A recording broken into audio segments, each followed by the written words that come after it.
Picture this. The executioner raises his axe, the cold steel glinting in the pale light of a Bucharest square. The crowd holds its breath, waiting for the spray of blood, but the blow never lands. The executioner looks down at the prisoner, freezes, and his hands begin to shake uncontrollably. Terrified by the piercing, unyielding gaze of the man kneeling in the mud, he throws the axe down and runs into the crowd, screaming that he cannot kill this man. The prisoner is not a saint, nor is he a demon. He is a desperate politician named Michael the Brave. In that frozen moment, history pivots. How does a man seconds away from decapitation survive to become the only commander to simultaneously humiliate the Ottoman, Habsburg, and Polish empires? To understand why that executioner ran, you must first understand the death trap that was Wallachia in 1593. Forget the romantic maps of Renaissance Europe. This region was a geopolitical killbox, a vassal state squeezed between the jaws of the Ottoman Empire to the south and the indifference of Christian Europe to the north. The Ottomans had turned Wallachia into a financial pyramid scheme where the throne wasn't inherited, but auctioned to the highest bidder. Ambitious nobles flocked to Istanbul, borrowing astronomical sums to bribe the Sultan for the crown, creating a cycle where new princes stripped the country bare to repay debts before being executed. Michael knew this game because he was a product of it, a wealthy tycoon who bought his way to power by promising the Sultan impossible tribute. He mortgaged his life and his future subjects to Jewish syndicates and Venetian spies, convincing the world he was just another obedient puppet. But while he played the servant by day, he prepared for war by night. In November 1594, he invited his creditors to the palace for a final settlement, but instead of gold, they received steel. Michael slaughtered them, fired cannons into the Ottoman garrison, and declared the debt cancelled in blood.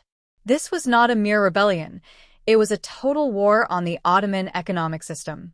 Whatever anger the Sultan felt turned to terror as Michael launched a blitzkrieg south. He didn't wait to be besieged, he attacked, crossing the frozen Danube to burn Ottoman fortresses and erase the empire's border security. In response, Grand Vizier Sinan Pasha marched north with 100,000 men to erase Wallachia from the map. Michael, with only 16,000 troops, retreated to the swamps of Calagarini, turning the terrain into a weapon. There, on a narrow wooden bridge, he nullified the Ottoman numbers, personally leading a charge with a battle axe that broke the enemy line and humiliated the Grand Vizier. Yet, despite the victory, Michael was forced to retreat to the mountains, waiting for Transylvanian allies who eventually helped him crush the Ottoman army as they fled back across the Danube. The bridge collapsed under the weight of the retreating Turks, turning the river red with blood and marking a catastrophic defeat for the Sultan. Michael was now the hero of Christendom, but he saw a new threat: his neighbors. Realizing that a small state would always be a pawn, he decided to redraw the map of Europe. In 1599, he marched his army over the Carpathian Mountains, not to defend his borders, but to conquer Transylvania. He crushed the Cardinal Prince at the Battle of Salimber and entered the citadel of Alba Iulia as a conqueror, uniting the crowns. Unstoppable, he then turned east, sweeping through Moldavia in a lightning campaign that lasted only 3 weeks. In July 1600, Michael achieved the impossible. He declared himself the Prince of Wallachia, Transylvania, and Moldavia. For the first time in history, the 3 principalities were united under a single ruler, restoring the ancient borders of Dacia. He had defied the Ottomans, outmaneuvered the Habsburgs, and humiliated the Poles, standing at the absolute zenith of his power. However, the impossible union was a house of cards built in a hurricane. The Habsburg Emperor Rudolf II grew jealous of a rival emperor, the Polish Commonwealth prepared for war, and the Hungarian nobility in Transylvania conspired against the Wallachian upstart. The collapse was sudden and violent. Betrayed by the nobility and his own allies, Michael was defeated at the Battle of Miroslav by General Giorgio Basta, a Habsburg commander consumed by envy. In the span of 30 days, Michael lost everything: his crowns, his army, and his family, who were thrown into a dungeon. He was reduced to a fugitive wandering the frozen wilderness, eventually forced to ride to Vienna to beg Emperor Rudolf for help.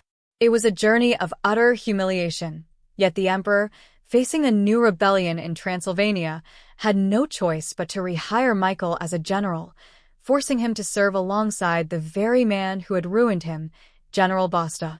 Together, in an alliance of pure hatred, they reconquered Transylvania at the Battle of Guruslow in August 1601. Michael believed this victory was his path to redemption, the first step in reclaiming his empire and freeing his family. He began issuing orders like a prince again, his ambition burning brighter than ever. But General Basta saw the soldiers cheering for Michael and knew that two sharp swords could not fit in the same scabbard. On August 9th, inside the Allied camp, Basta sent a squad of mercenaries to Michael's tent with a simple order: arrest him or kill him. When they burst in, Michael shouted, "Is this how you act, you dogs?" and reached for his sword. He was cut down by a halberd and shot at point-blank range, bleeding out on a rug in the dust. To ensure the legend died with the man, they hacked off his head with his own sword and stripped his massive body naked, leaving it to rot in the dirt for 3 days. The assassination was meant to erase him, but instead, it cemented his immortality.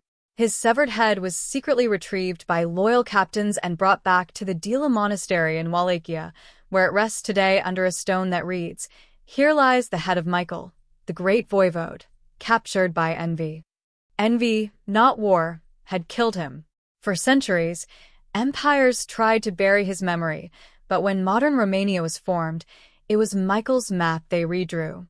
He remains the ultimate example of the tragedy of small nations, a giant trapped in a room too small for his ambition, forcing the walls apart until the roof collapsed. In the end, the debt collectors and empires thought they had won, but the country Michael dreamed of exists today. His statue still stands in Bucharest, axe in hand looking south. The executioner's axe never fell in that square in 1593, and in a way, it never really fell at all.